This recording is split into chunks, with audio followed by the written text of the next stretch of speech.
ଶିଖିବା। ଘରେ କିଏ ରୁହେ ଆଉ ବାହାରେ କିଏ ରୁହେ? କୋଉ ପଶୁ ରହେ ଘରେ? କୁକୁର, ଗାଈ ଆଉ ମେଣ୍ଢା, ବିଲେଇ,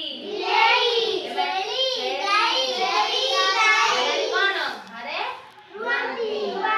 ଆଉ ବାହାରେ କୋଉ ପଶୁ ରୁହନ୍ତି? ବାଘ, ହାତୀ, ଭାଲୁ ଆଉ ଏତିକି କଣ ବାହାରେ ରୁହନ୍ତି। କୋଉ ପକ୍ଷୀ ଘରେ ରହେ? ଶୁଆ,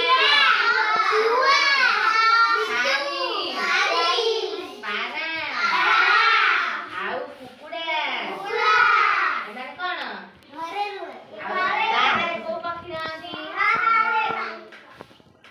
କାଉ, କୋଇଲି ଆଉ କିଏ?